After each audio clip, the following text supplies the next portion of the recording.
Intuitions abound in philosophy. You'll find substance dualists saying that the mind is intuitively distinct from the brain, moral realists saying that torturing someone for fun is intuitively wrong, independently of anyone's beliefs, desires, and attitudes, and so on down the list of appeals to intuition. With all these appeals, it's pretty important to ask, what are intuitions anyway, and what roles do they serve in philosophical inquiry? Do they justify beliefs? Are they reliable? And if so, in what contexts or domains? Do divergent intuitions among disagreeing parties defeat the justification initially provided by those intuitions? In this video, I'm going to tackle many of these questions and more, drawing heavily from the Stanford Encyclopedia of Philosophy entry on the topic of intuition, written by Joel Pust. I hope I'm pronouncing his name correctly.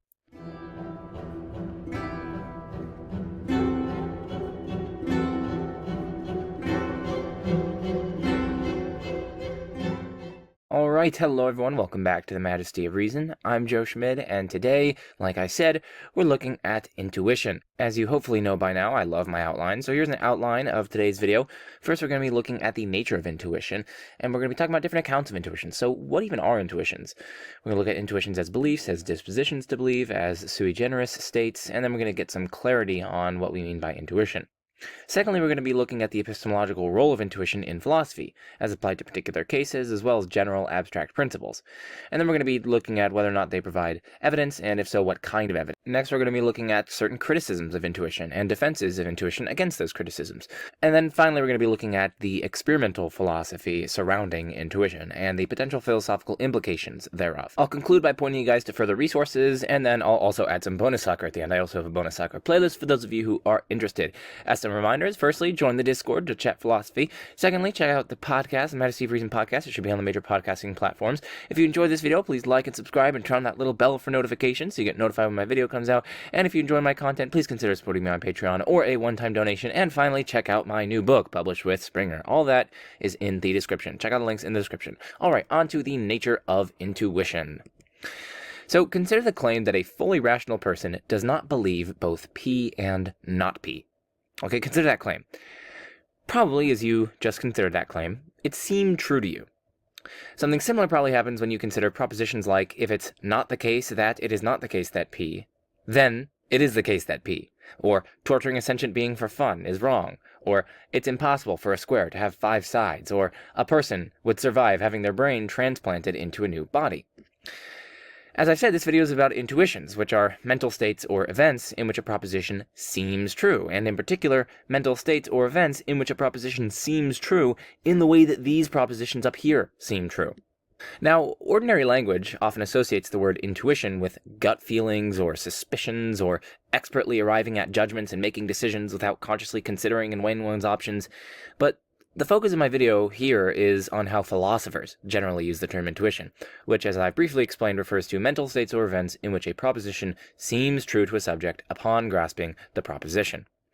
We'll consider more examples later, but for now we should investigate what kind of mental state or event that we are talking about. So now we're getting into the different accounts of intuitions, starting with, firstly, intuitions as beliefs. So some philosophers might equate intuitions with beliefs, or some kind of belief, giving us the following account of intuitions, A1, so account number 1. S, so that just means some subject. And P here, that just stands for any proposition, any statement. Account A1 is that subject S has the intuition that P, if and only if S believes that P. Why should we adopt this first account? Well, for starters, it's pretty parsimonious. It doesn't require us to accept any new kind of psychological state in addition to one we already countenance, namely belief. And the account also nicely explains the tight connection between intuitions and beliefs. After all, one typically believes the contents of one's intuitions.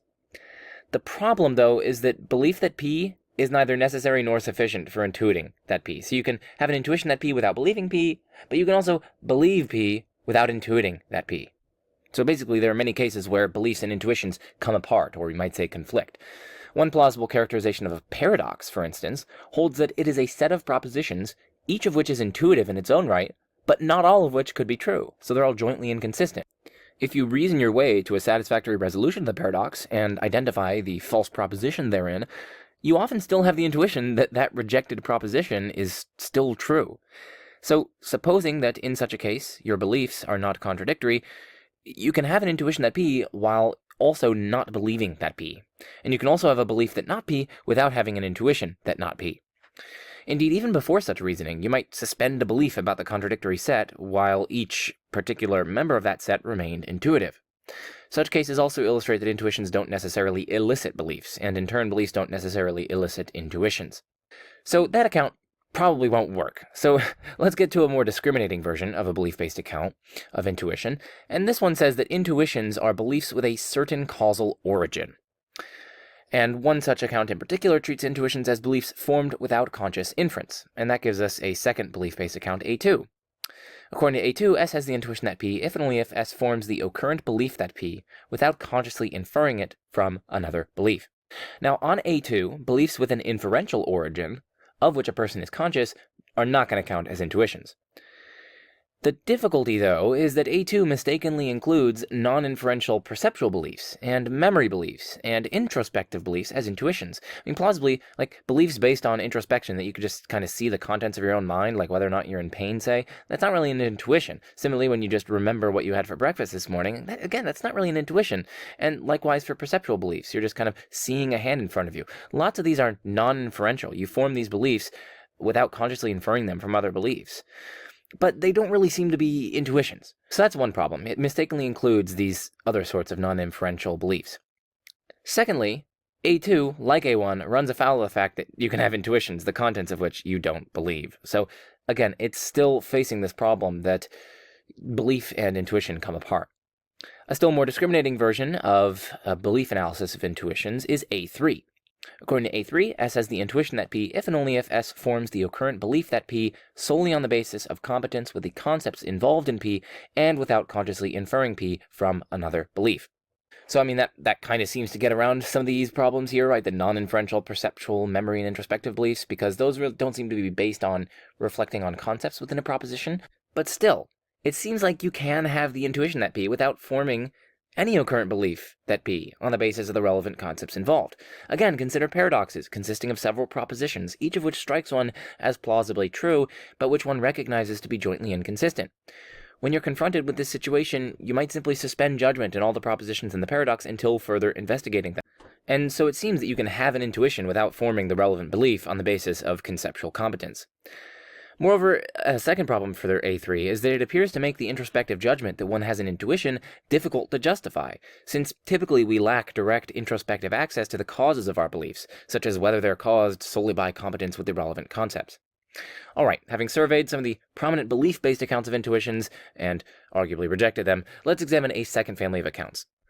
So these accounts treat intuitions as dispositions to believe, so intuitions aren't construed as beliefs of various kinds, but rather dispositions to believe.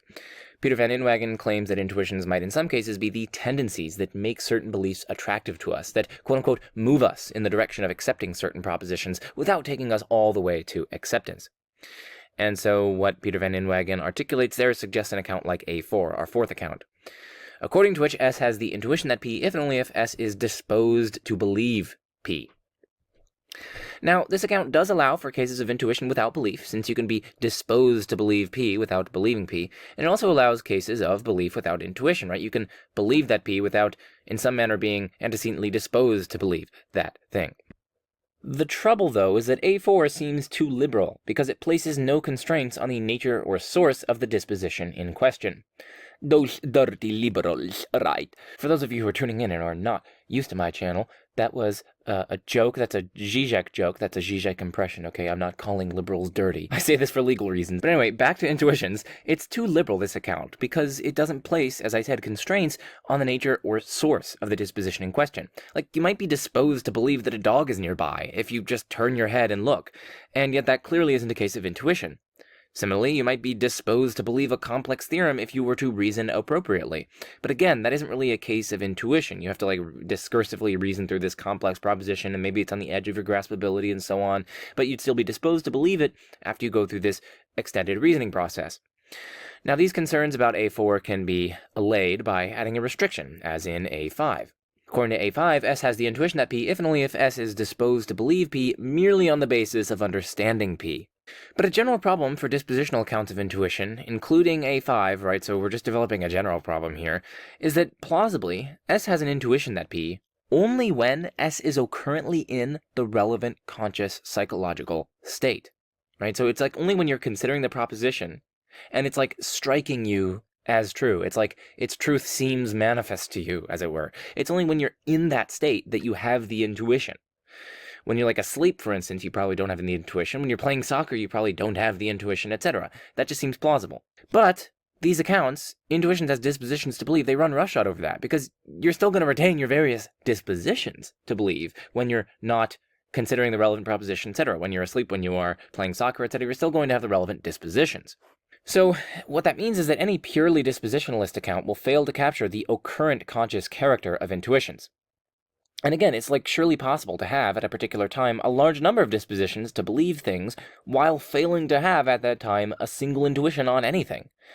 Like a person might have an intuition that a prime number couldn't produce a prime minister when they're asked to consider it, but they may not have such an intuition while, let's say, driving home in heavy traffic. And yet it may also be true that throughout all this, even while driving, they're disposed to believe the proposition merely upon understanding it. Yet another problem for A5. A5 appears to make the introspective judgment that one has an intuition difficult to justify. We saw this problem in the case of A3 from earlier. And the reason A5 makes this introspective judgment about your own intuitions difficult to justify is that we often lack direct introspective access to our dispositions. And even when we have such introspective access to our dispositions, we typically lack direct introspective access to whether those dispositions are based merely on our understanding of the proposition in question, as opposed to being based on other sorts of things. Alright, so we've been looking at different accounts of intuitions. One account says that intuitions are beliefs, or beliefs of a certain kind. Another account, or family of accounts that we just looked at, says that intuitions are dispositions to believe, or dispositions of a certain kind to believe. Onwards we march to a third general account of intuitions, and according to this account, intuitions are sui generis states. Sí! Muchas gracias, afición. Este para vosotros. Sí! Just a quick reminder, sui generis means like it's unique, it's in a class of itself. So this third and final family of accounts that we're going to look at holds that an intuition is a sui generis occurrent psychological attitude towards a proposition. This sui generis psychological attitude is variously characterized as one in which a proposition occurrently seems true, or in which a proposition is presented to the subject as true, or which pushes the subject to believe the proposition, or in which the proposition strikes the person as true, or in which its truth appears manifest, etc. According to proponents of accounts of this sort, when one has an intuition that P is the content of a distinctive, occurrent, conscious, non-belief attitude toward a proposition. Okay, that's a complex sentence. Let's break that down. So, according to proponents of accounts of this sort, when one has an intuition that P is the content of a distinctive, so that's like a unique, occurrent, so it's like actually occurring, conscious, so it's not unconscious, non-belief, so it's not itself a belief, the intuition that we're talking about, attitude, so the intuition is in some manner an attitude, and the attitude is directed toward a particular proposition, in this case, P. So again, on this count, when you have an intuition that P is the content of the intuition, and the intuition is itself a distinctive, occurrent, conscious, non-belief attitude, and it's an attitude toward that proposition P. All right. George Beeler, for example, claims that when you have an intuition that A, it seems to you that A. Here, seems is understood not in its use as a cautionary or hedging term, but in its use as a term for a genuine kind of conscious episode. For example, when you first consider one of De Morgan's laws, which I've put down here, often it neither seems true nor seems false. After a moment's reflection, however, something happens. It now just seems true. Right? You almost have that light bulb moment, like it just strikes you as true. Right? So what are De Morgan's laws? They're also called De Morgan's theorems. They're also called De Morgan's equivalences. This little caret is and, it's a logical operator. This little V is or, that's a logical operator. These little squiggly things of sorts, that's a negation. It means not. It is a logical operator. And A and B, those stand for propositions. So this is saying not A and B is equivalent to either not A or not B. And then down here, this is saying not A or B is equivalent to not A and not B. All right, that's just for those of you who were curious about what De Morgan's laws is. We're not going to talk about that. This is not a class on logic, so we are moving on. So perhaps the most prominent sui generic account appeals to seemings. In particular, to distinguish intuitions from other seemings, such as memory seemings, like you seem to remember something, introspective seemings, so like you seem to be in pain, and perceptual seemings, like there seems to be a hand in front of me. Seeming-based accounts typically treat intuitions as intellectual seemings that have a phenomenology or conscious feel that's different from that of memory, introspection, and perception, and which is instead much more cognitive in nature. This gives us our account A6, according to which S has the intuition that P, if and only if it intellectually seems to S that P. For what it's worth, I think this is probably the best account of intuition, by my lights. One challenge to it is that some philosophers report that such sui generis propositional attitudes are not part of their own mental life. For example, Timothy Williamson writes that for myself, I am aware of no intellectual seeming beyond my conscious inclination to believe a proposition. This provides no evidence of intellectual seemings, if the phrase is supposed to mean anything other than intuitions in Lewis's belief or Van Inwagen's dispositional sense. End quote. In response to Williamson's worry there, where he's basically just challenging whether or not there are these sui generis propositional attitudes, these sui generis states of seemings that are different from the belief-based accounts or the dispositional accounts that we examined earlier. In response to this, proponents of A6, the account 6, typically attempt to help such skeptical philosophers identify the relevant states in themselves through introspection. After all, there's surely something it's like to consider and intuit those propositions that we started with, remember? And the proposition of A6 will probably argue that it's precisely this state that corresponds to the relevant intellectual seeming. For what it's worth, I think I have these states when I introspect, when I consider those propositions and so on. I seem to be aware of there being such states, these conscious episodes of seemings, and they do seem to accord with this A6 account and how we've sort of been articulating it. So, for what it's worth, I find this account plausible, and going forward in this video, I'll generally treat intuitions as they're construed in account 6. Nothing much hangs on this, though, since, in general, the epistemological issues that intuitions raise, and the epistemological issues we'll later be exploring, hold for each account of intuition. But before moving on to section 2, we do need to get clear on certain things, because clarity is king in analytic philosophy.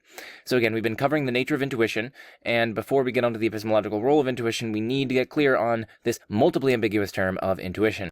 So sometimes the issues surrounding intuitions are framed in terms of whether there's a distinct faculty of intuition. Of course, to the extent that intuitions are causally explainable, there is some process which produces them, and some might wish to call that process a quote-unquote faculty. If that's all that's meant by the term, then no harm is done here by, using intuition to refer, at least in some cases, to a faculty. Still, while such talk may have its place, taking it to mean more than just suggested seems to prejudice the issue of how much intuitive justification is like the justification produced by empirical faculties like vision, and it invites dismissive caricatures of the view that intuitions serve to justify beliefs. Like, people will say, oh, you think there's some spooky detector that we have that somehow connects up with the mysterious non-empirical facts? Like, no, that's not what we're talking about when we're talking about intuitions in this context. Instead, what we're talking about is this second disambiguation here. We're talking about a psychological state or event, what I will later call intuitings, right? So when you intuit something, that is an intuiting. It's the psychological state or event in which something appears or seems to be the case intellectually. In general, we can actually break up this psychological state or event into a type of psychological state or event, like the intuition that 1 + 1 = 2. There you're talking about a type of psychological state or event, like you can talk about the type of event of pain rather than a particular individual token instance of pain, like my pain on Tuesday at 4 p.m. or whatever. Or you could talk about token instances of this type of psychological state or event. So for instance, my intuition that 1 + 1 = 2 when I consider it right now. Similarly, we can also talk about groups of token intuitions. For example, groups of people who share tokens of the same type of intuition, or groups of people who diverge in their token intuitions. So far we have two disambiguations of the word intuition. One, sometimes people use it to refer to a faculty of intuition. We're going to generally try to stay away from that usage. Secondly, people use it to refer to a psychological state or event, which I will later call an intuiting. And again, that can be broken down into a type of psychological state or event, or a token of that psychological state or event. And then the third thing that the term intuition is sometimes used to refer to is the content of the psychological state or event mentioned in 2. And this is the proposition that is intuited, or what's intuited, right? So later on I'll give a more precise distinction between intuiting and intuited. But for here, we just need to be pretty clear that intuition is multiply ambiguous. Sometimes it refers to a faculty that produces these psychological seemings. Sometimes it refers to the psychological seemings themselves, those occurrent mental states. Sometimes even within that, it's used to refer to a type, like the intuition that 1 plus 1 equals 2, or a token, like my intuition, my particular intuition on a given occasion that 1 plus 1 equals 2. And still further, sometimes it's used to refer to the content, the propositional content that this psychological state or event is directed towards, like that propositional content that 1 plus 1 equals 2. Sometimes people will use the term intuition to refer to that. So we just need to be really clear when we're thinking about intuition to distinguish between the faculty, the psychological state or event, and then the propositional content of that psychological state or event. And we also need to be clear on the distinction between types and tokens here.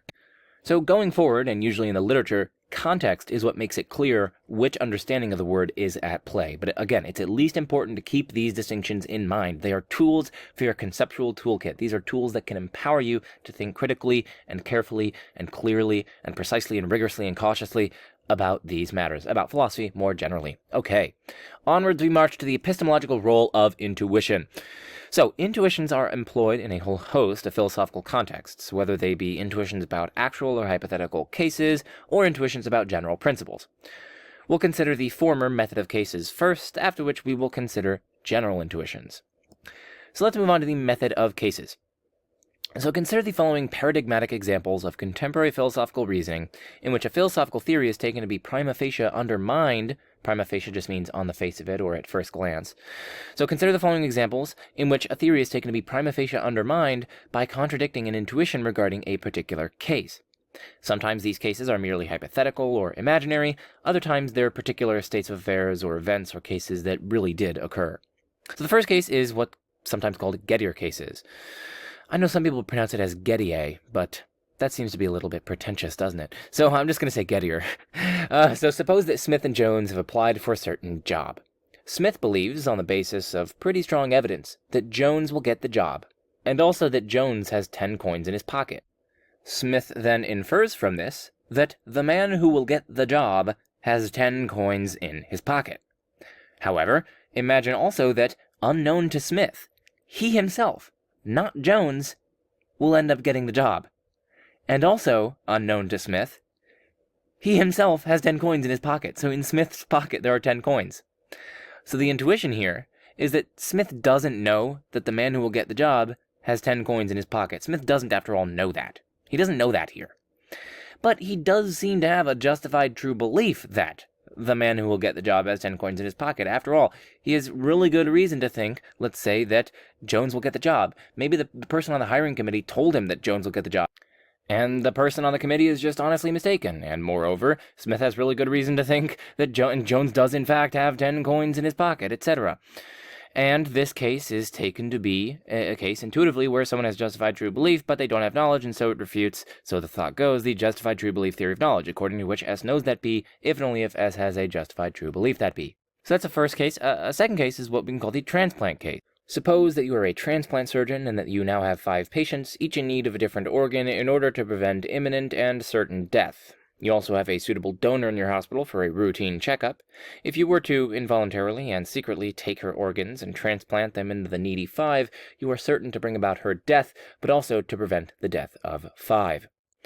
Now, the particular intuition here that we have about this hypothetical case is that it's not morally permissible to take the organs of the 1 in order to save the 5. Many people think that, that seems intuitively true. But according to an act utilitarian theory of morality, an action A is morally right if and only if A maximizes well-being. And this seems to be a case wherein you will maximize well-being if you kill the 1 to save the 5. And yet it doesn't seem to be morally right. And so it challenges that act utilitarian theory of morality, at least prima facie. Again, we're not going to get into these cases. These are just illustrating the method of cases in philosophy for the epistemological role of intuition. Another example of the method of cases is the flagpole case. This comes up in philosophy of science and philosophy of explanation. And it's a case, again, wherein we leverage our intuitions about a particular case involving explanatory relations against a theory of explanation. We're not going to get into that case here. For those of you who are curious, you can check out the Stanford Encyclopedia of Philosophy entry discussed at the beginning of this video. So, such examples of the method of cases could easily be multiplied to include teletransportation and fission cases in the literature on personal identity, preemption and epiphenomena cases in the literature on causation and explanation, clairvoyance and evil demon cases in epistemology, Newcomb cases in decision theory, by the way, you should one box, Frankfurt cases in the literature on free will, Twin Earth and Swampman cases in the literature on mental content, Jackson's Mary and Bloch's Chinese nation cases in the philosophy of mind, trolley cases in applied ethics, experience machine cases in normative ethics, and many others. In each such instance, the fact that the theory or generalization in question contravenes the content of a particular intuition is treated as evidence against and sometimes downright refutation of the theory or generalization. Moreover, the fact that a theory implies results which agree with intuitions is commonly taken to constitute prima facie support for the theory. So anyway, that's a method of cases, and now we are on to general intuition. So this is another epistemological role of intuition. This involves appealing to intuitions regarding general, more abstract principles in philosophy. And these principles are such that A, we seem clearly justified in believing them, and B, they seem justified not by experience, or memory, or testimony, or introspection, or perception, but rather simply by our seeming to see or apprehend that they are true. Plausible candidates include principles of classical logic, basic arithmetic, analytic propositions, that is, propositions that are true simply in virtue of the meanings of their constituent concepts, color or shape exclusion principles, transitivity claims, some claims about the natures of things, and possibly even principles of explanation, like the principle of sufficient reason. Here are some examples of these sorts of general intuitions, some of which are more controversial than others. So nothing can be red and green all over at one and the same time. 2 + 2 = 4. If A is taller than B and B is taller than C, then A is taller than C. There are no round squares. P and Q implies Q. Prime numbers cannot produce prime ministers. If X doesn't exist, then X doesn't have any properties. When faced with two choices that are otherwise identical except for the fact that one causes more suffering, you should choose the option that causes less suffering. If S is justified in believing P and justified in believing that P strictly entails Q, then S is also justified in believing Q. If X is a heap of sand, then X remains a heap even if 1 grain of sand is removed. S performs Act A freely only if S could have done otherwise when S performed A.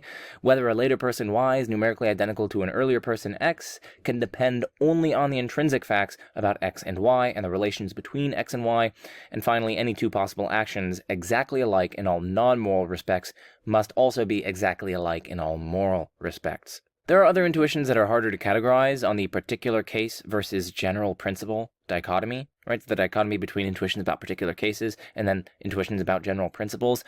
For instance, possibility claims, it's not really clear how we can categorize those. No one's claiming that this is an exhaustive dichotomy, but these are two general epistemological roles of intuition in philosophical theorizing. Now, intuitions are generally taken, as I've been emphasizing here, they're generally taken, or at least often taken in philosophy, to constitute defeasible evidence for the content of those intuitions. There's a crucial distinction here that I briefly discussed earlier on in the video, and it's the distinction between intuitings and intuitids. So now we're going to be focusing on this distinction and talking about its epistemological relevance. So again, a lot of philosophical inquiry depends in significant ways on intuitions counting as evidence or reasons.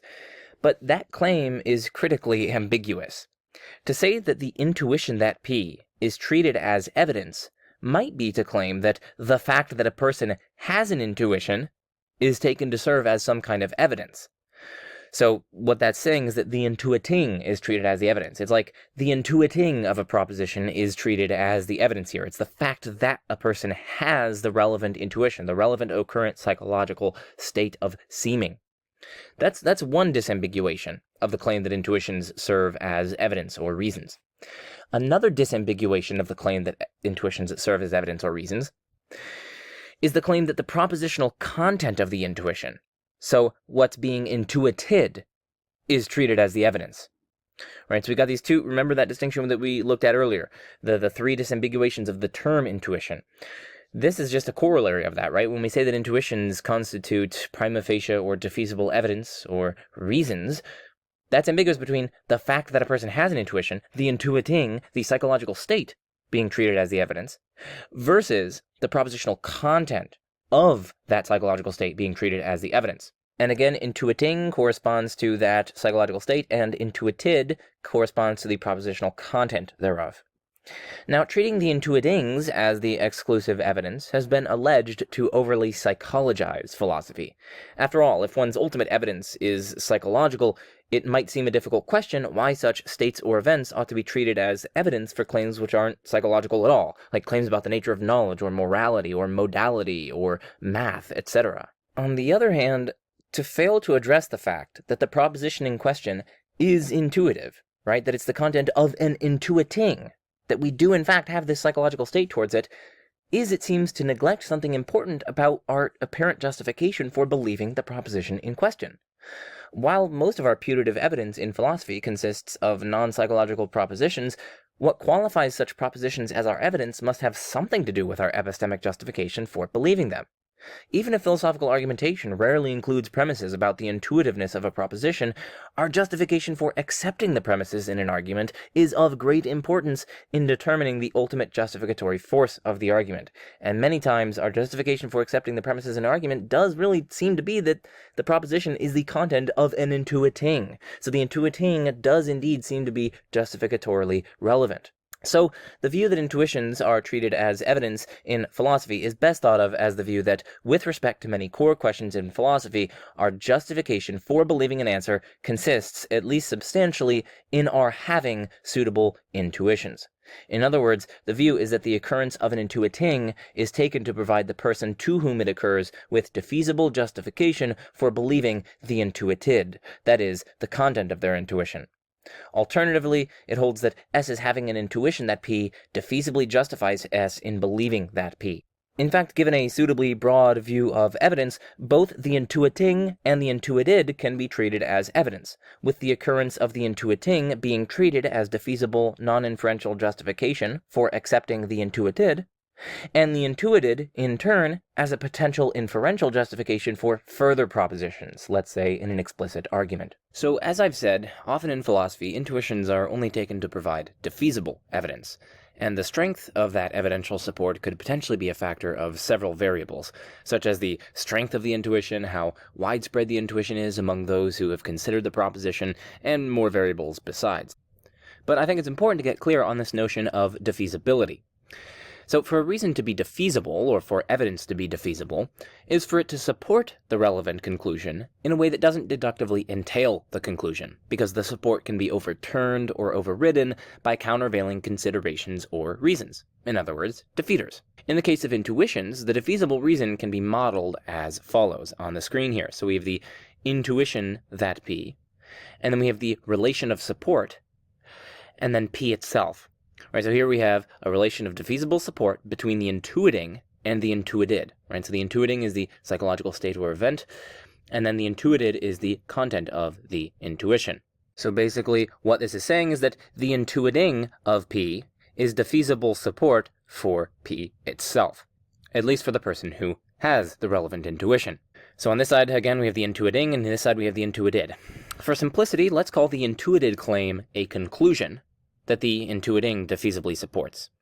So yeah, here's the little bit conclusion. And again, this, I say conclusion here, but this relation of support, it's not as though someone is like going through a discursive reasoning process. They're like, oh, I have the intuition that P, that defeasibly justifies thinking that P, therefore, that's not really what we're trying to model. We're just trying to model the defeasible relation of support between the intuiting and the intuited. So I'm going to call this a conclusion for simplicity, but bear that in mind, that this is often non-inferential. Okay, so I've spoken about the support potentially being overridden or overturned, and it's worth dwelling on these a bit further. The support can be overturned by what philosophers call an undercutting defeater. Undercutting defeaters remove the justification that the defeasible reason or evidence would otherwise provide for the conclusion. They don't positively show that the relevant conclusion is false, instead they merely remove the defeasible justification provided on behalf of the conclusion. In the case of intuitions, undercutting defeaters could take various forms, like showing that the intuition was produced by an unreliable process, or showing that the intuition, while perhaps produced by a reliable process, was produced in unreliable conditions, such as being drunk or insufficiently attentive to details or distinctions.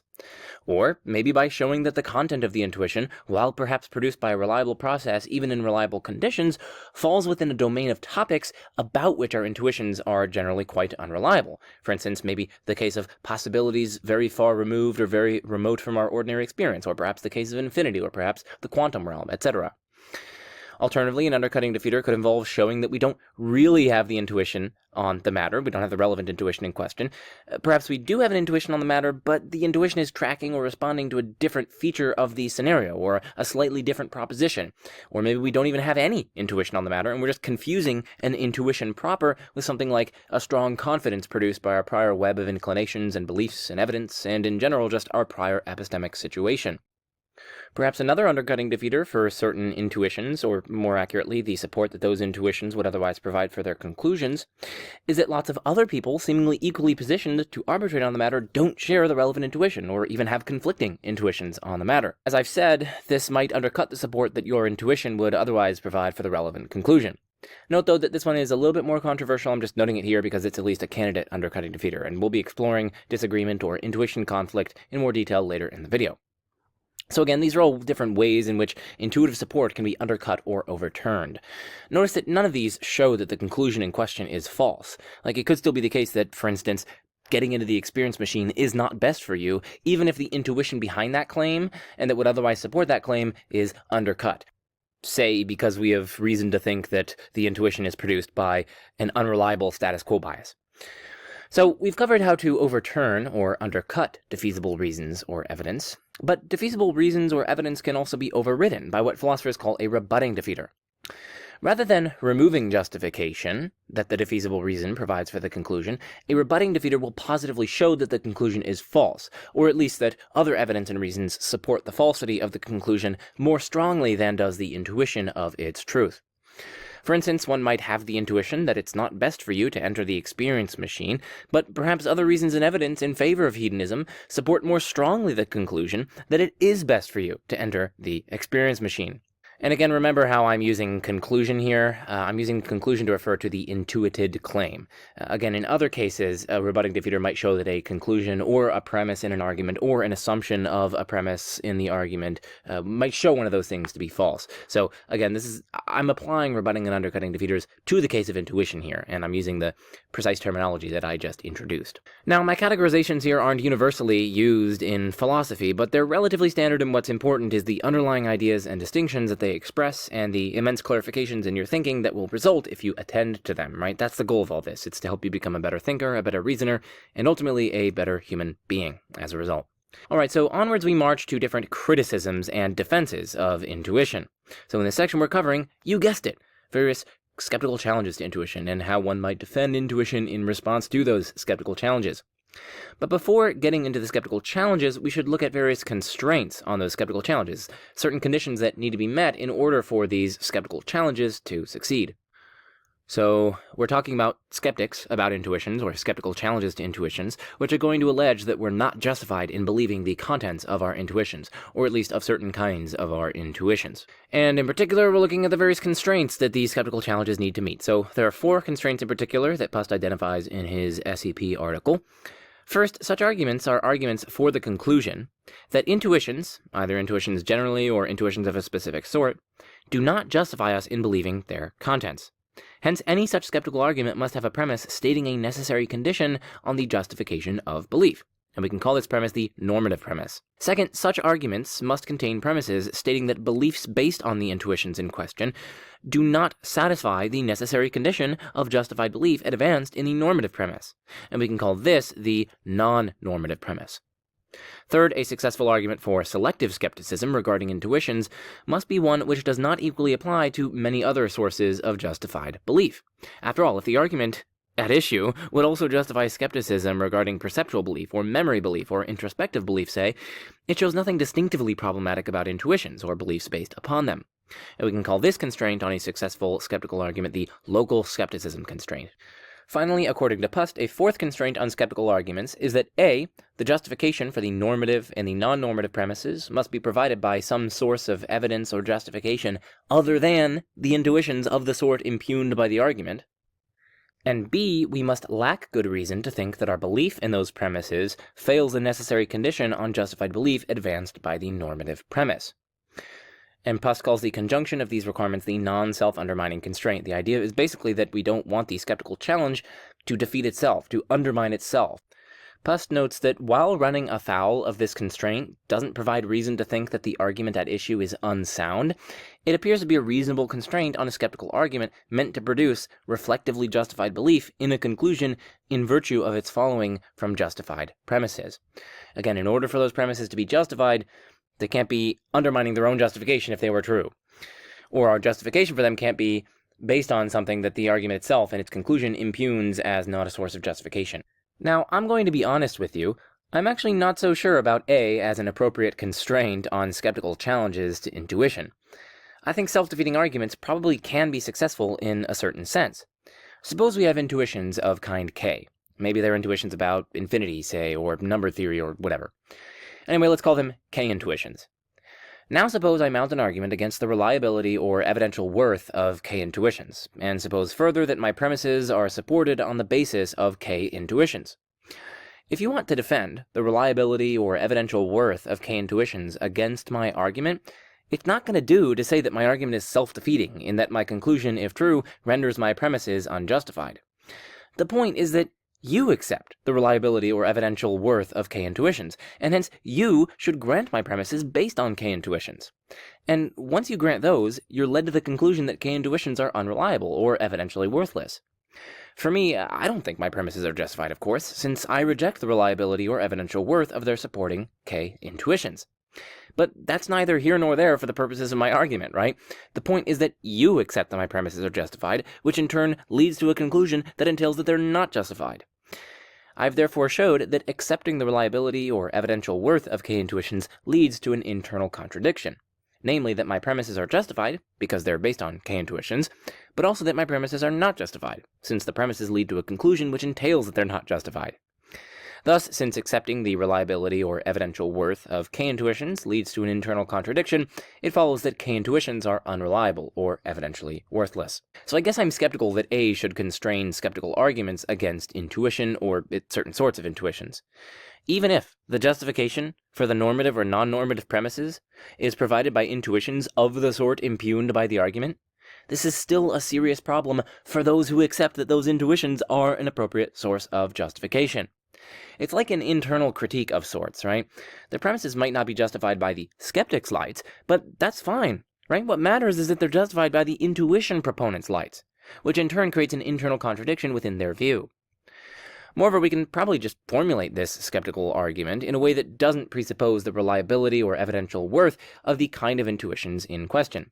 So instead of mounting an argument like, premise 1 has the normative premise, premise 2 has the non-normative premise, and therefore K intuitions epistemically suck, by which I mean they're either unreliable or they're evidentially worthless or they're not a source of justification or whatever.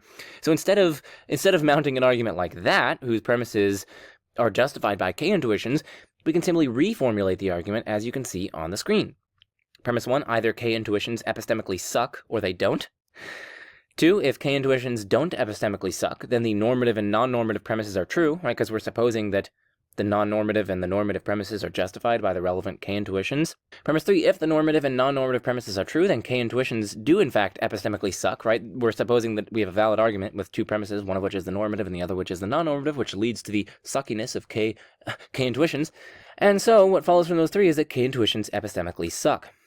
Notice that this argument isn't self-defeating, right? The justification of the premises here, we can suppose, doesn't rely on K intuitions. It's not based on K intuitions. It's kind of like a reductio of sorts. It's like an internal critique of the view that K intuitions don't epistemically suck. It's like if you suppose that they don't epistemically suck, then you're left in a kind of quandary, because that entails that they do epistemically suck because they go into supporting premises which entail that they epistemically suck. Okay, a little bit complicated to wrap your mind around that dialectic, but I hope it can make sense. If you could just pause the video and read this, it might make sense. It might make more sense, at least.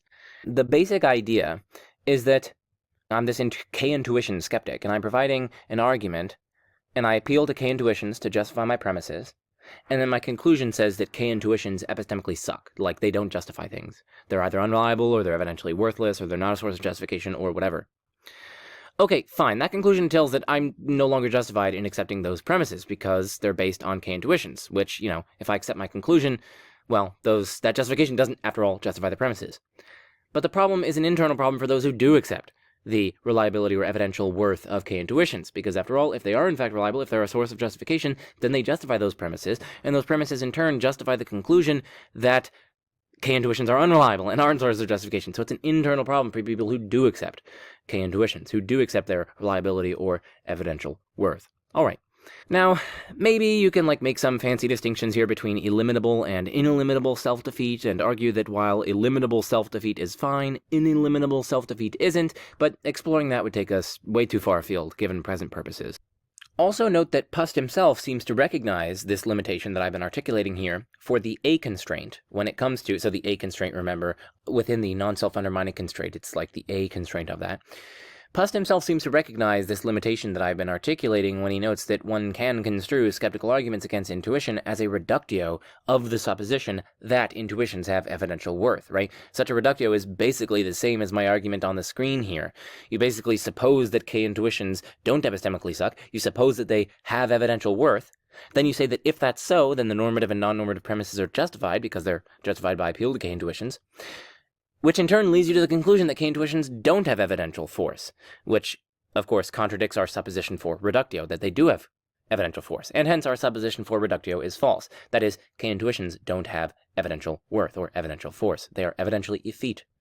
Still, on this point about reductios or inner critiques, Pust notes that proponents of these reductios or inner critiques, A, require some justification for the relevant inferential principles required by the reductio or inner critique, and B, these proponents are likely to be deprived of any justified positive epistemological position, let alone one sufficient to justify the typical intuition skeptic's high epistemic regard for empirical inquiry. And this last point especially is, by my lights, spot on.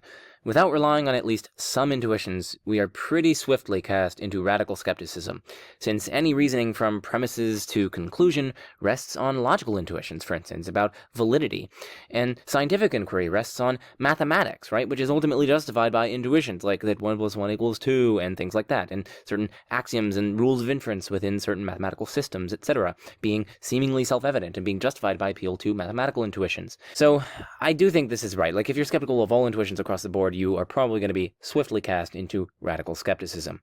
Anyway, having examined certain constraints on skeptical challenges, recall that there were 4 of them that Pust identifies, let's look at some specific skeptical challenges to intuition. So, some skeptics about intuition argue that intuition is illegitimate or in some manner epistemically sucky because it cannot be independently calibrated. In Robert Cummins' presentation of the argument, this independent calibration requirement is used to justify the conclusion that we should, quote, dismiss philosophical intuition as epistemologically valueless, end quote. We can state this skeptical argument as follows on the screen here. Premise 1, one is justified in believing the contents of a putative source of evidence only if one has independent justification for the belief that the putative source is reliable.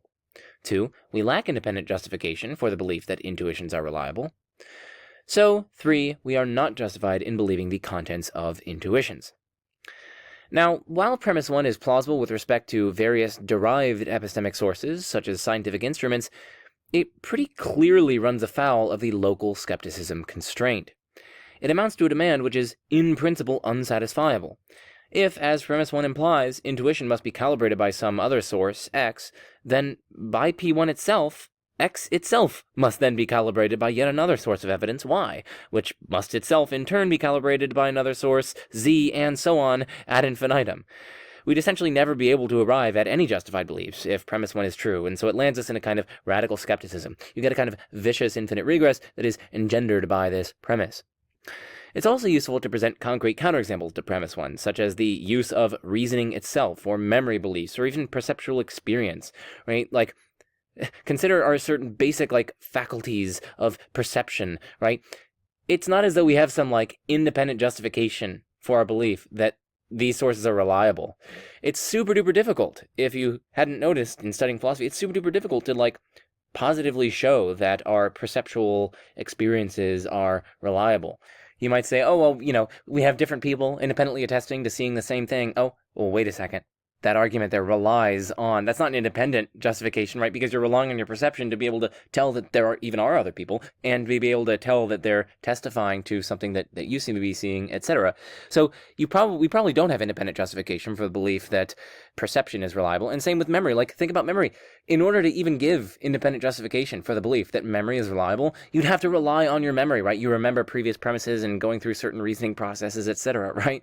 So you can't give any independent justification for the belief that memory is reliable, memory as a source of justified beliefs, etc. The same thing goes with the use of reasoning itself. Moreover, it seems clear that an argument for premise 1 will require evidential reliance on epistemic intuitions, and so contravene the non-self-undermining requirement, right? So it's like, premise 1 is reflecting on the nature of justification, and when you reflect on the nature of justification, you thereby seem to have the intuition, so the thought goes, that premise 1 is going to be true. It's just going to seem plausible. But then, one's reason for accepting premise 1 is that it seems plausible, is that it's intuitive, right? And so it's a kind of self-undermining argument, because this is saying we're not justified in believing the contents of intuition. And so we are not justified in believing premise 1, because that is the content of an intuition, and that's its primary mode of justification. Though again, right, keep in mind my reservation about this non-self-undermining requirement. I note this point because Puss notes it, the point about self-undermining.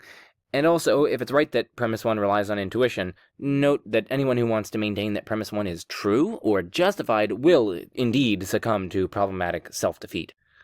Going forward, I'm probably not going to continually reiterate my reservation for the non-self-undermining requirement, or at least the A condition within the non-self-undermining requirement, so hereafter just consider it implicit.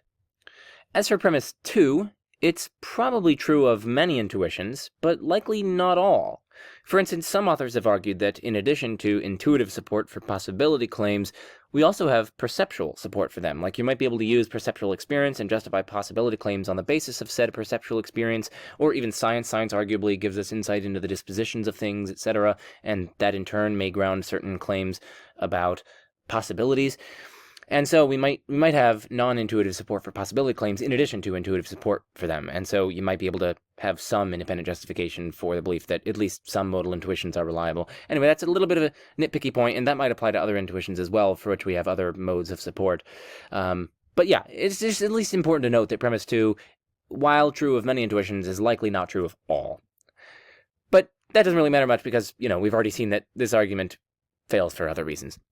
Onwards we march to a skeptical challenge from unreliability. If I could click next properly. Oh, look, I had problems down here, which I didn't avail myself, which is unfortunate, right? So yeah, anyway, if you want to look at the screen, here are the 4 different problems. I first said premise 1 violates the local skepticism constraint. Secondly, there are concrete counterexamples of premise 1. Third, the argument as a whole violates the non-self-undermining constraint. And then premise 2 probably isn't true for all intuitions. Okay, those are the 4 reasons that I gave, the 4 problems. Next up is a skeptical challenge that focuses on reliability rather than calibratability.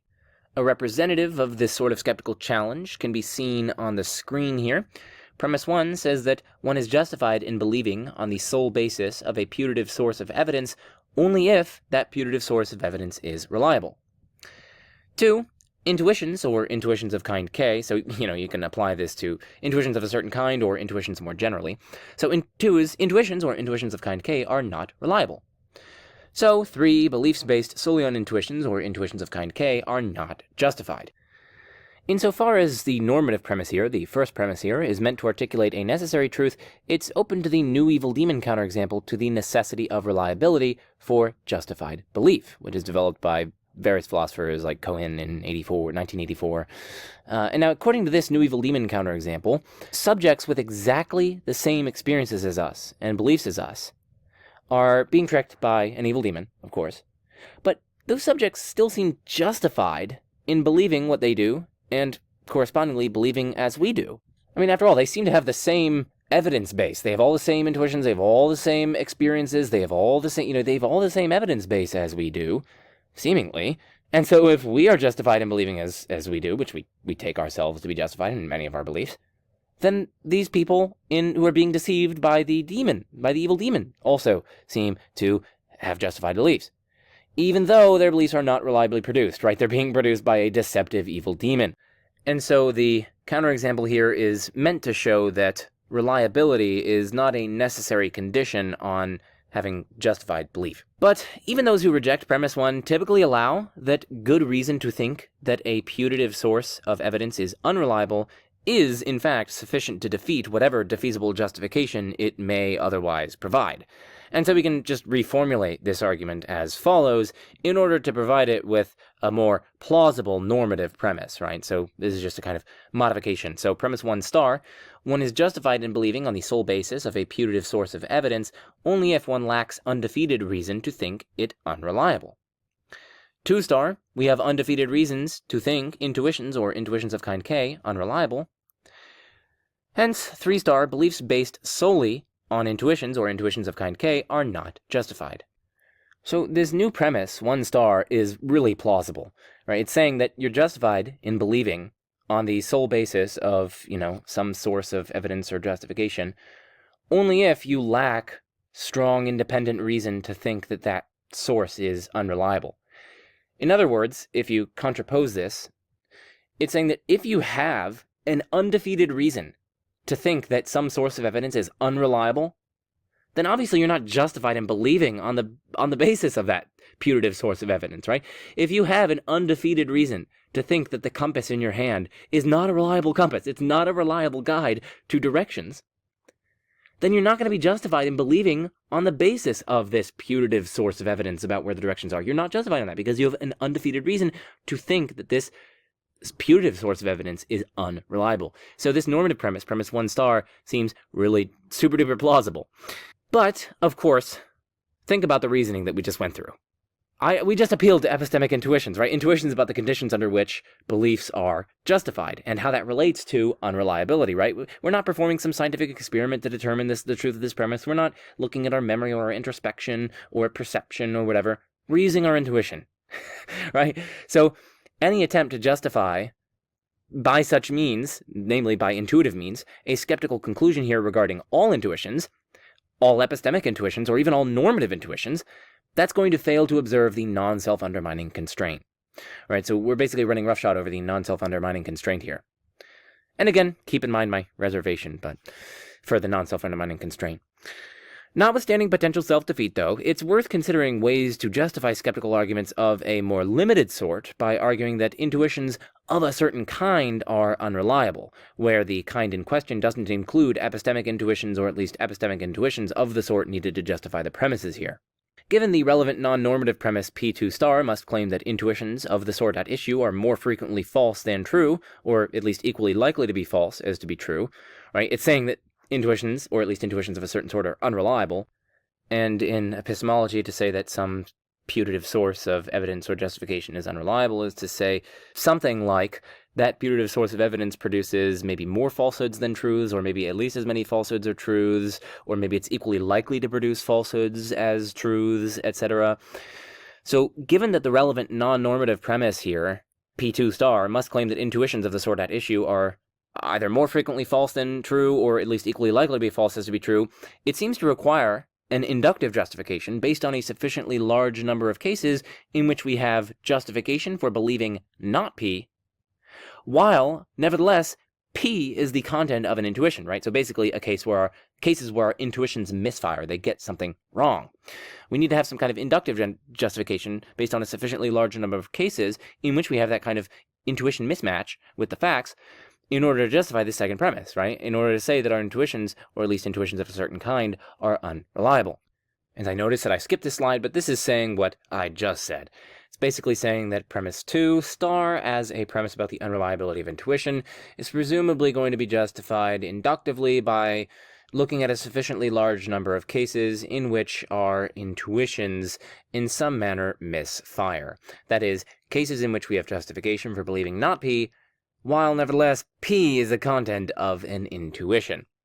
Now there are at least two kinds of cases that matter here: intuition-independent conflict and intuition conflict. Pust uses other names for these, but Pust's names are a little less illuminating and harder to remember.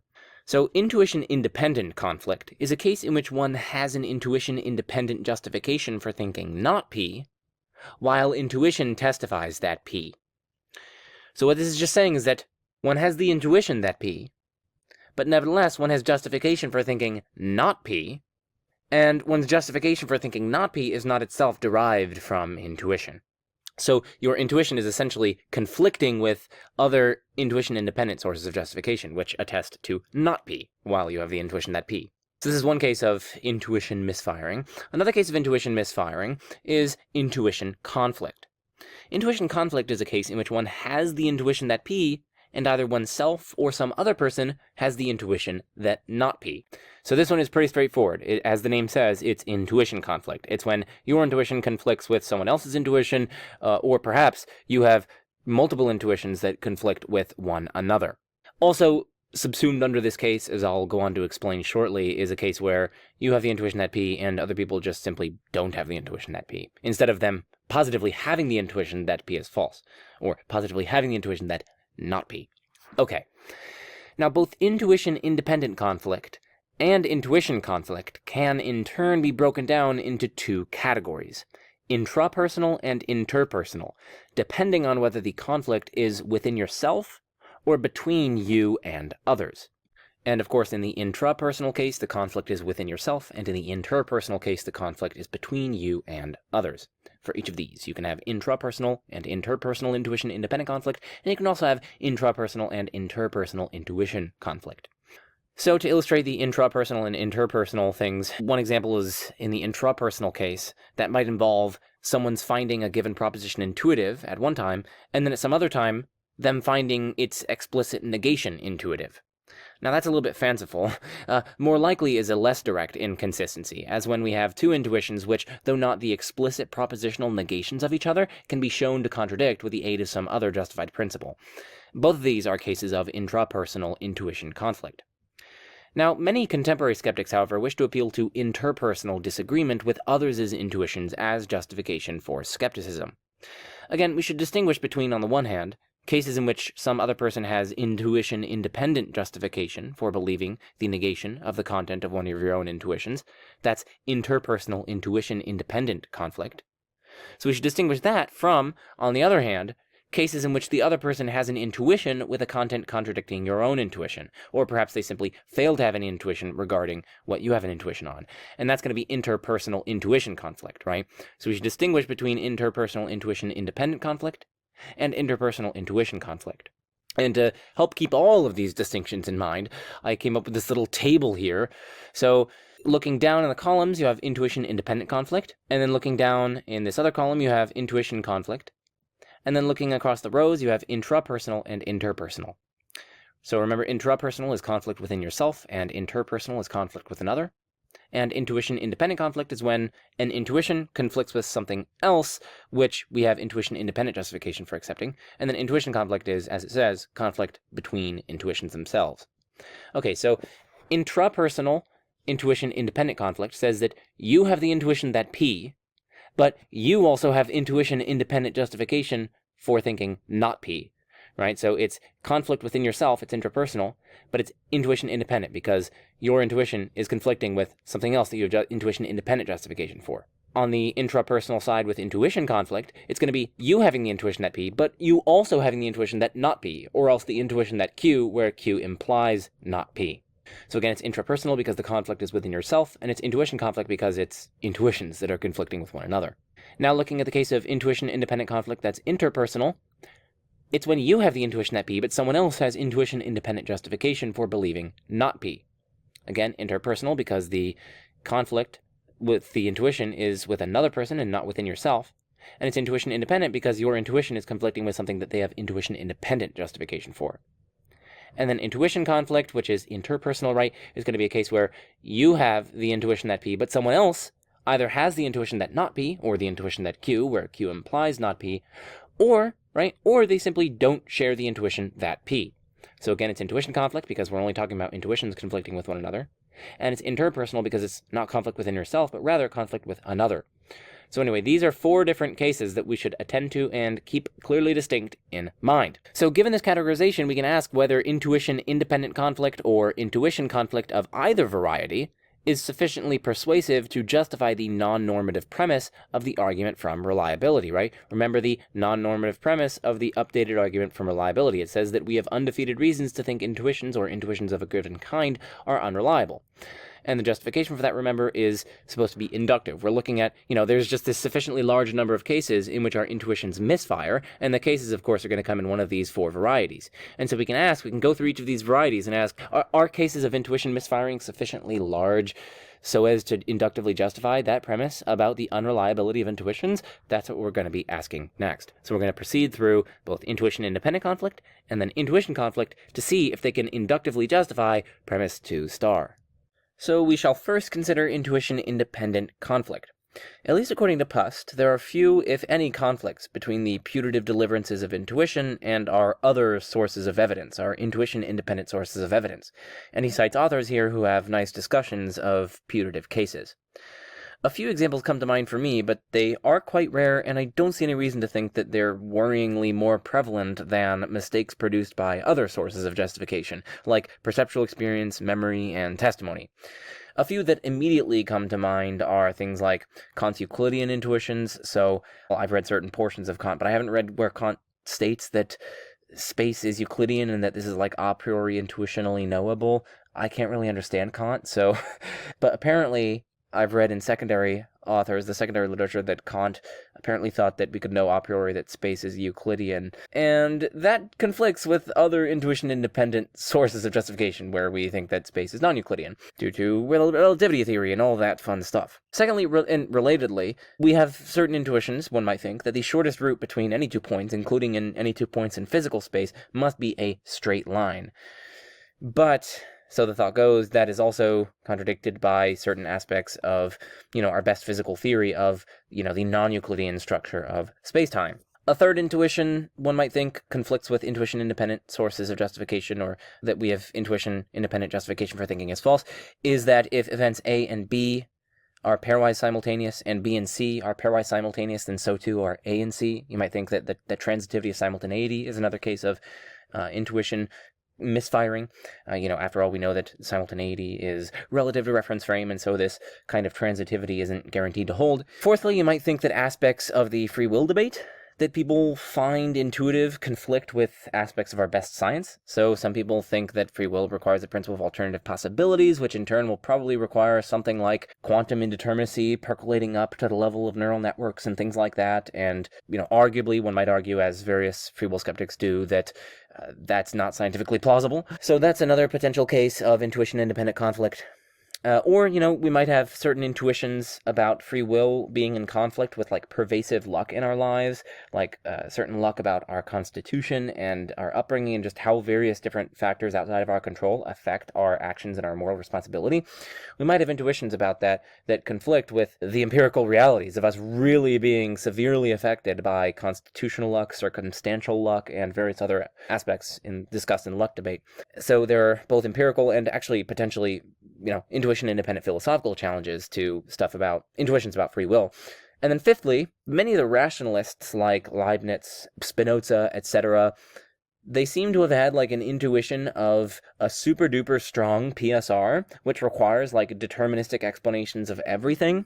And arguably that's a case of intuition-independent conflict, right? They have this intuition that, everything needs to be explained and sufficiently explained in a manner where, it totally removes mystery. You need to have a contrastive explanation of why A obtains rather than B, and you're not going to be able to get that if there's real indeterminacy in nature, and you might think that conflicts with some of our best quantum mechanics, which postulates fundamental indeterminacy in nature or whatever. These are just a few that immediately come to mind. I'm not taking a stance on any of these. I'm just pointing out that there at least are some potential cases of intuition-independent conflict. But, again, I don't see any reason to think that they're worryingly more prevalent than mistakes produced by other sources of justification that we think are totally reliable and totally kosher. Indeed, as Puss notes, many of our other sources of justification are a posteriori and empirical, and these are generally quite unlikely to bear on the a priori and non-empirical propositions that at least most of our intuitions are about. So intuition-independent conflict is unlikely to be of much help to the skeptic in justifying premise 2 star of the unreliability argument. Alright, so that's intuition-independent conflict. And what I just said there applies both to intrapersonal and interpersonal. So, on to intuition conflict. So the main case of intrapersonal intuition conflict is the case of paradoxes, where each of a jointly inconsistent set of propositions seems true to one. To support the present limited skeptical argument, however, it must be parlayed into an argument that intuitions are so unreliable as to fail to justify belief at all.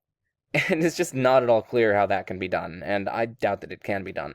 I mean, for one thing, there remains the fact that, like, most of a person's intuitions are not in conflict with one another, and for another, some conflicts between intuitions can quite easily be resolved by standard means or by favoring, like, the more intuitive propositions. So, intrapersonal intuition conflict is probably not a good case for P2 star. The case of greatest interest to skeptics is likely to be the case of interpersonal intuition conflict. Now, we need to be careful to distinguish between, on the one hand, interpersonal conflicts of intuitions, and, on the other hand, conflicts between beliefs, or between beliefs and intuitions, right? It's a different kind of conflict when, I have the intuition that P, and you have the intuition that not P, or maybe you just fail to have the intuition that P, on the one hand. And then on the other hand, like, I believe that Q, and you believe that not Q, right? That's a different sort of conflict. And also, there's a different sort of conflict if, like, I have the intuition that P, and you, like, believe that not P, without us specifying anything about your intuitions. Philosophers, of course, disagree a great deal about the correct theory of free will, knowledge, justification, and the like, and that fact has been argued to make a certain sort of epistemic modesty, though not complete skepticism, about the theoretical accomplishments of philosophy quite reasonable. However, philosophers seem to disagree less about what the relevant intuitions are that our theories need to account for. George Beeler, for instance, claims that, quote, the on-balance agreement among our elementary concrete case intuitions is one of the most impressive general facts about human cognition, end quote. Functionalists, for example, don't usually claim to lack the intuition that the Chinese nation would lack qualia. Rather, they often go to great lengths to explain away such intuitions, or formulate the functionalist theory to accommodate them, or selectively deflate their epistemic value. Similarly, reliabilists don't typically claim that there is no new evil demon problem, the one that I talked about earlier from Cohen. Rather, they engage in considerable maneuvering to discount the intuition, or to rephrase it in a way not damaging to straightforward reliabilism, or, most commonly, to provide an alternative, recognizably reliabilist theory which accommodates the intuition. So, at the very least, we should keep in mind that there is significant agreement along many different kinds of intuitions and among many particular concrete case intuitions. So, in both the method of cases and the general intuitions about general abstract principles, there is significant agreement. So we shouldn't overlook that agreement. Still, though, there are cases of interpersonal intuition conflict, and we might wonder how the parties privy to this fact should update their beliefs or confidence levels in light of it. And this, of course, gets us into the tricky literature on peer disagreement. Richard Feldman provides a famous perceptual case in which one person seems to see P and the other, similarly situated person does not seem to see P. When the two persons become apprised of each other's appearances and know each other to have equally good vision and to be honest, Feldman quite reasonably argues that each of them should withhold judgment on P. Plausibly the same is true with respect to philosophical intuitions, one might think. Thus, it does seem that the proper response to cases of interpersonal intuition divergence is at least sometimes suspension of belief or some suitable decrease in one's confidence. But not always. As with the case of moral disagreement, you can see my video on moral disagreement that I made, one might have reason to think that the disagreeing party is subject to one of any number of cognitive limitations or shortcomings preventing them from having the appropriate intuition. For instance, they might not fully understand the content of the proposition at issue.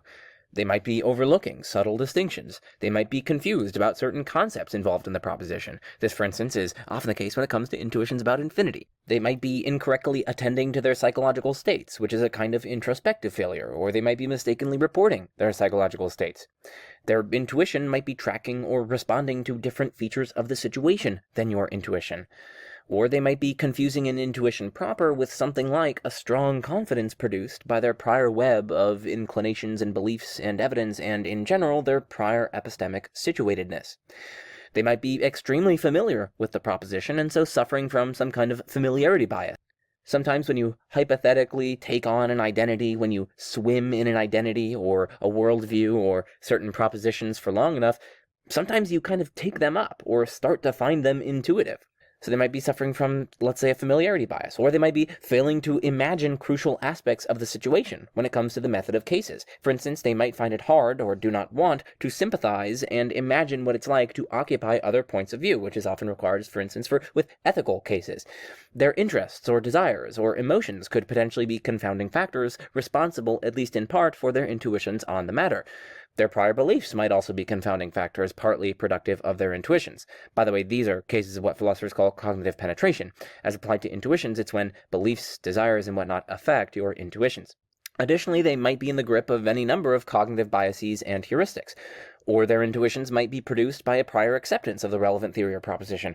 Or their intuitions might be strongly influenced by a tendentious framing of the issue at hand. Oftentimes, certain framing effects take effect, and the framing of questions, the framing of situations can affect perhaps your intuitions on the matter, and so on, right? So on down the list. Now, I say be careful here, right? So this is the second response that I'm developing to this interpersonal intuition conflict point. The first response was that there's significant agreement, and secondly, even in the cases of disagreement, you might have reason to think that the disagreeing party is subject to certain cognitive limitations that explain why they are not having the relevant intuition. And my point here is just to be careful. Because if you wish to remain steadfast in affirming P based on its intuitiveness, even while you recognize interpersonal intuition conflict with respect to P, you're probably going to need some positive reason for thinking that at least some of the aforementioned cognitive limitations afflict the parties whose intuitions conflict with yours. And furthermore, you need to lack comparable reason to think that those limitations likewise afflict you. Now, sometimes you may not have this sort of positive reason for thinking that, the parties with whom you disagree, or with whom your intuitions disagree, are indeed subject to these cognitive limitations, or perhaps you do have comparable reason to think that those limitations likewise afflict you. And if those conditions apply to you, then in such cases, you actually plausibly do have an undercutting defeater for your intuition based on this fact of interpersonal intuition conflict. It just does seem pretty arbitrary to remain steadfast in that case. It seems arbitrary to kind of stomp your feet and persist with your own intuitions in that case, one might think. In any event, cases that meet these undercutting defeater criteria don't appear super common, and so they don't really offer compelling support for P2 star of the skeptical argument, at least by my lines. So, having covered skeptical challenges to intuition from unreliability, let's turn to skeptical challenges based on explanation. These arguments generally take two forms, as you can see on the screen here. One is the argument from lack of explanatory necessity. According to this argument, the fact that our best explanations of the occurrence of intuitions, that is, intuitings, do not appeal to the truth of their contents, is reason to think that we are not justified in accepting such contents. The second kind of argument here, the second general form of the skeptical challenge from explanation, is the argument from the inexplicability of reliability. The idea here is that the fact that we cannot provide any explanation of how our intuitions are or could be reliable regarding the domains they arbitrate on is good reason to think that we are not justified in believing their contents. So let's consider each of these in turn. We'll begin with the argument from the lack of explanatory necessity, and then we shall proceed to the argument from the inexplicability of reliability, that is to say.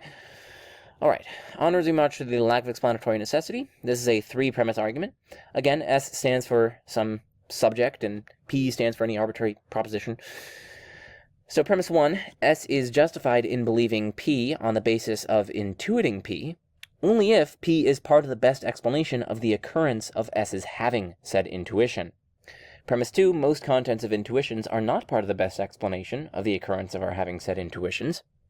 So 3, we are not justified in believing most of the contents of our intuitions on the basis of having said intuitions. So one response to this argument is to argue either that P2 has not been adequately justified, or even that it's likely false. For instance, it's possibly because 1 plus 1 really does equal 2 that we have the intuition that 1 plus 1 equals 2.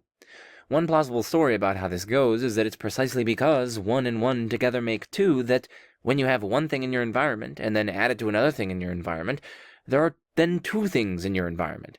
This latter fact about the concrete world in turn explains our intuition, either because successfully latching onto this concrete fact was selectively advantageous for our ancestors, or because, let's say, God created us and wanted us to have reliable intuitions, or whatever. We can then build off these basic intuitions by engaging in reliable cognitive processes of generalization, abstraction, induction, and so on. And this very cursory story might be generalizable to lots of other contents of intuitions. So premise 2 is at least pretty contestable. Another response to the argument is that premise 1 is unjustified. There appear to be only two ways that this premise could be justified. It might be justified by being intuitive, or by being supported by our intuitions regarding particular cases of justified belief. But one might not find premise 1 intuitive at all, and furthermore, an inductive argument for premise 1, based on our intuitions about particular cases of justified belief, will not support premise 1, since many of what seem intuitively to be our most justified beliefs run afoul of premise 1. Many of our particular epistemic beliefs, moral beliefs, and modal beliefs seem intuitively no less justified than our empirical beliefs. Indeed, some of them seem more justified. Since it's implausible that all of these propositions are required in the best explanation of the occurrence of our intuitions, it seems that premise 1, which requires such a role, is undermined by such cases. I mean, consider modal facts, like I might not have existed. I mean, does, the fact, or the truth of the proposition that I might not have existed somehow factor into the best explanation for my having the intuition that I might not have existed? It's not at all clear, one might think. And yet, surely we all know that I might not have existed. That seems to be an obvious modal fact, one might think, again. Thirdly, so this is a third response, even if there were sufficient intuitive support for premise 1, defending this argument by such means runs afoul of the non-self-undermining constraint. According to premise 1, S's belief that P, on the basis of intuition, is justified only if the proposition believed plays a role in the best explanation of S's having that intuition. But premise 1 itself seems to be based on intuition, and furthermore, the proposition believed doesn't seem to play a role in the best explanation of one's having the intuition. So, the truth of premise 1 isn't somehow playing a role in the best explanation of our having the intuition, one might think. At the very least, the proponent of this skeptical argument should grant that this is true, right? If they think that something like the truth of premise 1 factors into the best explanation of the occurrence of their having the intuition that premise 1 is true, then surely we can say the same thing about lots of other of our intuitions. Given all this, we can argue that this argument basically violates the non-self-undermining constraint, because premise 1 is self-undermining. Alright, the next skeptical argument from explanation is the argument from the inexplicability of reliability, which runs as follows. Premise 1, if we have good reason to think that there is no explanation of why our intuitions are reliable, then we are not justified in believing P on the basis of the intuition that P. 2, we have good reason to think that there is no explanation of why our intuitions are reliable. So 3, we are not justified in believing P on the basis of the intuition that P. I mean, I'm going to be honest. By my lights, this conclusion, because it applies to literally any intuition whatsoever, is so obviously false that a Morian shift is warranted here. I think premise 1 is plausible, and the conclusion is obviously false, giving us the following argument on the right-hand side. This is a kind of Morian shift. It's the green. Premise 1, if we have good reason to think that there is no explanation of why our intuitions are reliable, then we are not justified in believing P on the basis of the intuition that P. Premise 2, we are justified in believing P for at least many instances of P on the basis of the intuition that P, right? I mean, think again about these intuitions, like the law of non-contradiction, exclusion principles, basic mathematical truths, basic truths of logic, and so on. These are obviously justified, but our only apparent source of justification for them is intuition. And without granting that they're justified, in fact, you're cast into, arguably, a kind of radical skepticism. And so from those two, it follows that we don't have good reason to think that there is no explanation of why our intuitions are reliable. And this is true, of course, even if we don't have an explanation of the reliability of our intuitions ready to hand. And, of course, 3 is just a straightforward denial of 2 here. And so if 3 is true, 2 is false, I would argue that this argument is far more plausible than this argument on the left. All right, another response, so there's a second response, is that any attempt to justify believing premise 1 and premise 2 will run afoul of the non-self-undermining constraint by relying on intuitions about justification and explanation in order to argue that intuitions do not justify belief.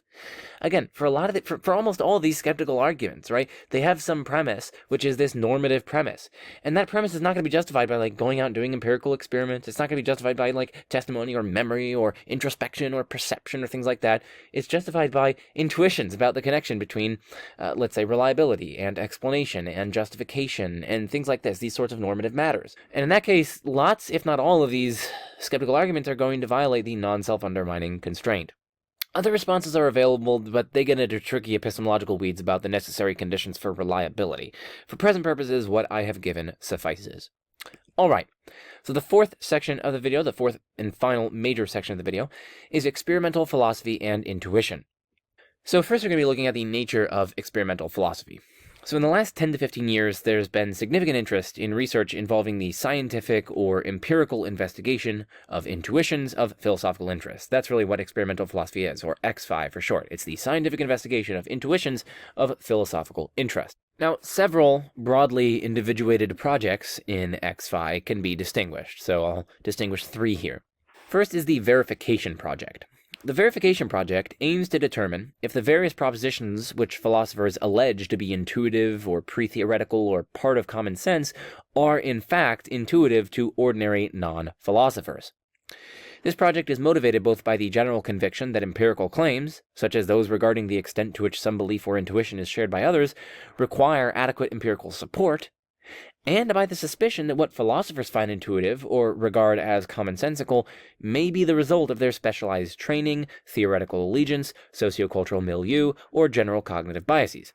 And of course, there's a nod here to some of the work that Lance Bush has done, popularizing the moral psychology, experimental philosophy, things like that on, like moral psychology and metaethics and folk metaethics. There's a lot of really interesting stuff in that. I highly recommend checking out his video, for instance, that he did on Kane B's channel, as well as on Friction Philosophy's channel. So, yeah, nod to both of those, and a shout out to Lance Bush. I hope to get him on at some point in 2023 to discuss his dissertation on all these matters. So anyway, that's the verification project. That was a little bit of an aside, but wanted to give that shout out because it's important and interesting work. So the second project that we can distinguish within XFi is the sources project. Now, this aims to discover the psychological mechanisms or processes that produce people's intuitions.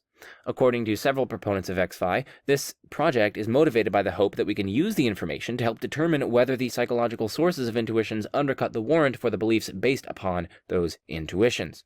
For example, XFi research might investigate the role of affect or emotions on judgments of moral responsibility. So that's the sources project. And the third project is the variation project. And this project aims to determine the extent of variation in intuitions between different groups, persons, or persons at times, or persons in context. And of course, there's some overlap between the variation project and the verification project here. These two kind of overlap. But anyway, many working on this project, this variation project, hold that the empirically discovered variation in intuitions of certain kinds gives us reason to believe that intuitions of those kinds are unreliable. Examples of this approach include cross-cultural variation in intuitions about knowledge, or investigating the effects of order of presentation on iterated intuitive judgments, and much more. So anyway, these are 3 broadly individuated projects. There's some overlap between them, but yeah, it's just important to get these on your radar to see what's going on in XFi and how it bears on the epistemology of intuition. So let's get into some of the methods and accompanying worries of XFi.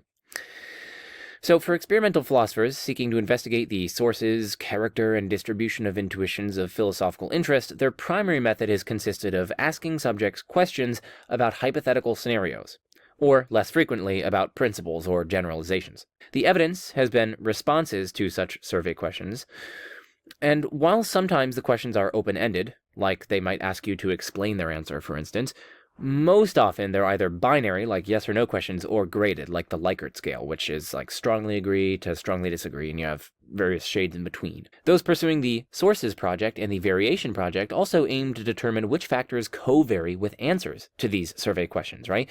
So like they might try to determine like there might be certain confounding variables that co-vary with one's answers to the survey questions, like cultural or ethnic group, or socioeconomic status, or the region of brain, or cognitive processes implicated in answering the question, or psychopathology, or the order of questions, or the framing of questions, and so on. Importantly, there have been a variety of worries raised about the adequacy of survey methods as means of gaining access to intuitions of the relevant sort. The strength of these worries vary according to the conception of intuition being used. If, as claimed by various sui generis state accounts, intuitions are not beliefs or mere dispositions to believe, then the inference from survey response to corresponding intuition is going to be pretty weak, right? Like merely from the fact that someone answers something on a survey, it's pretty hard to see like whether or not that's based on their intuitions. Is it based on their beliefs, right? As we've seen, beliefs and intuitions can come apart and often do come apart.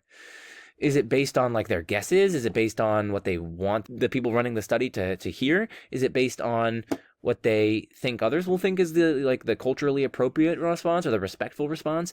Is it based on their dispositions to believe? It's just hard. Like, how do you know that they have the relevant psychological seeming state? That's going to be really difficult to test, and especially difficult to gather from survey responses. So again, the inference from survey response to corresponding intuition is pretty weak, especially if a sui generis account is correct, a sui generis account of intuition. And we saw earlier in this video that that's a pretty plausible account. At least, among the accounts that we surveyed, it's one of the more plausible ones. So that's the first worry. In addition to that first worry, there are several other worries that have been raised for X-Fi approaches to studying folk intuition. So the second worry is that differences in responses might be produced by different ways of filling in a schematic hypothetical case, right? So remember, I gave some hypothetical cases earlier on, like Gettier cases or the transplant case. Now there might be different ways of filling in those schematic cases, which elicit different intuitions, right? So if you describe, for instance, the transplant case as, oh, a doctor murders someone, and then harvests their organs, and you describe it in gory detail, that might elicit intuitions that are different from if you just say, oh, well, the doctor takes this person's vital organs and distributes it to other people, without mentioning killing or murder, using certain latent terms, etc. So it's at least important to note that differences in responses might be produced by different ways of filling in schematic hypothetical cases. A third worry that one might raise toward X-Fi approaches to studying folk intuition is that there may be multiple concepts answering to a single word, right? So take, for instance, knowledge, right? When you're trying to test ordinary folk intuitions about knowledge, right, there might actually be multiple distinct concepts of knowledge at play. Philosophers distinguish, of course, between acquaintance knowledge, between knowledge that, or propositional knowledge, or knowledge how, and practical knowledge. So there are different concepts of knowledge. And across languages, there might be translational barriers. There might be, so for instance, in Spanish, I know that they have saber and conocer, and both of those mean knowledge, but they're not interchangeable, so they apply to slightly different things, and it's they might be picking out different concepts. So knowledge is kind of messy, and there might not be a one-to-one correspondence between word and concept, and so that can actually make it difficult to assess intuitions when you're doing these sorts of survey things, because you really only have the words on the paper, and it's a separate question whether or not all the subjects have the same concept in mind and that their intuitions are responding to the same concept. These two suggestions, of course, don't raise the possibility that the subjects in such surveys are not responding on the basis of intuitions. Rather, they raise the possibility that the intuitions are not intuitions regarding the same property or about the same case, or at least the same case construed in the same way. A fourth and more general worry is that such surveys run a risk of eliciting from subjects responses determined by something other than their intuitions regarding the answer to the survey questions. For example, the responses might be determined by conversational implicatures, determined by what a sentence is typically used to communicate, and by more general pragmatic factors governing the determination of what the speaker or the tester or experimenter means. Their responses might be based on trying to interpret the task at hand, what are the experimenters really trying to get at through this task, and so they're trying to interpret it, and so they're giving responses to the survey questions based on that interpretation of the task at hand.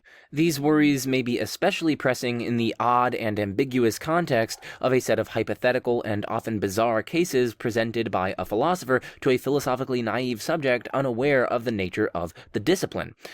John Bankson argues that it's plausible that many survey responses are often not indicative of subjects' intuitions, but are instead the product of guesses, hunches, or inferences. And you also have spontaneous theorizing going on, right? So subjects come upon a question, and then they kind of spontaneously theorize about the subject matter, and thereby come up with certain theories and views and viewpoints that they adopt on the spot, or that they think it might be the true, correct answer to the questions.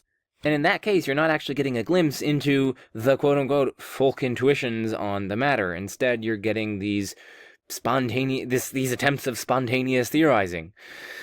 And lots of these problems seem difficult to control for without engaging subjects in something like philosophical dialogue and dialectic. That is, by doing philosophy with them, which is thought by many experimental philosophers to be a form of biasing or data contamination. So it might be difficult to draw reliable conclusions from at least many of the results of X-Fi. A fifth worry concerns the extent to which the results in question are reproducible or robust.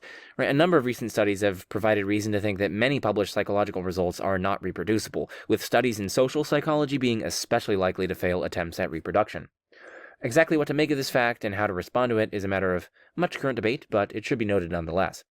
And then a sixth and final worry is that many ordinary folk are, when it comes to many philosophical topics, very confused. And this might be a problem for those who, say, want to appeal to X-Fi research on the variability of intuitions to cast doubt on the reliability of said intuitions. Philosophy is difficult, and it takes training to do well in it. Many cases presented to subjects require very close attention to subtle details and clarifications that are easily missed, and subtle distinctions that are easily overlooked. In any case, if we ignore all of these worries, or at least find adequate responses to them, XFI at least has the potential to support certain skeptical challenges to at least some kinds of intuition. It might reveal cases of significant widespread intuition conflict, perhaps both intrapersonal and interpersonal, and this, in turn, might be used to motivate the argument from unreliability as applied to those intuitions.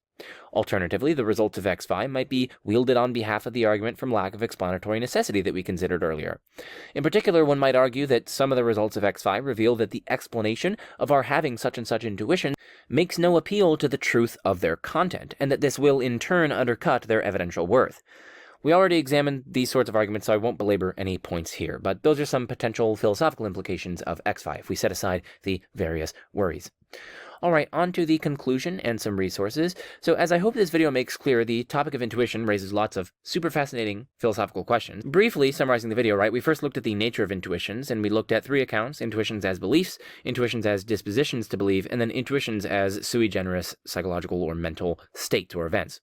We then looked at a clarification, which is pretty important, that you should be careful to distinguish intuition in at least 3 different senses. One of them is intuition as a faculty, one of them is intuition as a psychological state or event, the intuiting, and another one is intuition as the content of that psychological state or event, which is the intuited. And of course, keep in mind the type token distinction there. Then we looked at the epistemological role of intuition, in particular its role in the method of cases and general intuitions about general abstract principles. Then we looked at how they provide, or whether they provide evidence and what kind of evidence, namely defeasible evidence.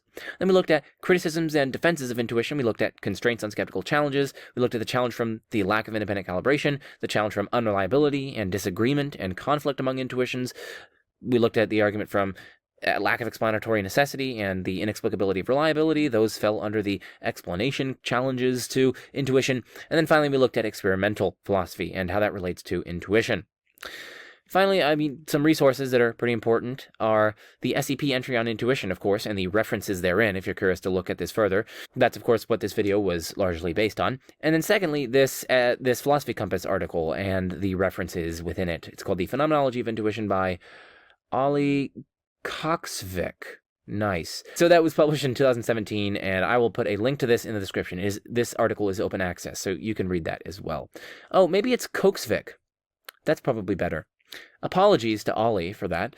Let's just close the video out. Again, if you enjoyed this video, please like, subscribe, turn on that little bell for notifications.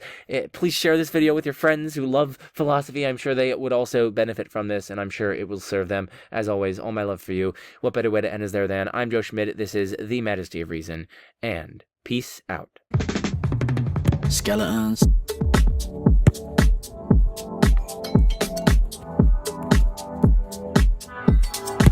Been going out of my mind, 'cause you're giving me way too much adrenaline, hold the line. I heard a little bump in the night, yeah.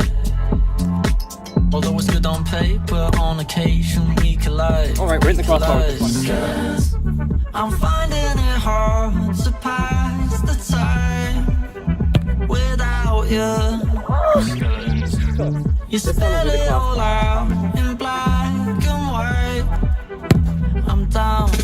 You've got something down that I like, but I can't quite put my pinky on it. Got a good appetite for a bad reputation, but I don't wanna be just another one of your skeletons. 6 feet deep, like could have been so sweet, but fasten your seatbelts, call the police when I start to believe it.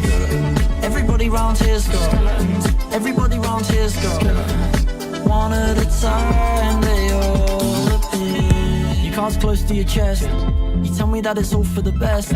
Just rumours from losers, what I don't know can't hurt me, I guess. I feel the need to question your past, like how many exes you've had.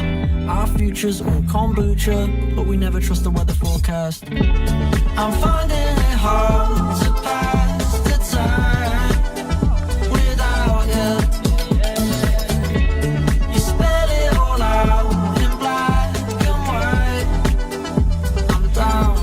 You've got something dark that I like,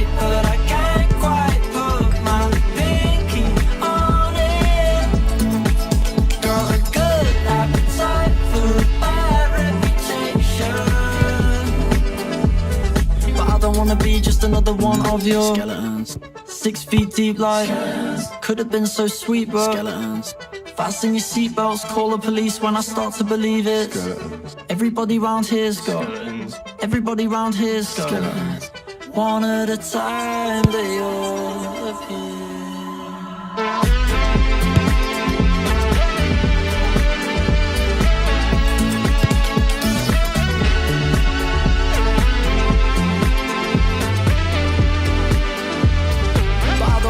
Just another one of your skeletons. You're 6 feet deep like could have been so sweet, bro. Better fasten your seatbelts, call the police when I start to believe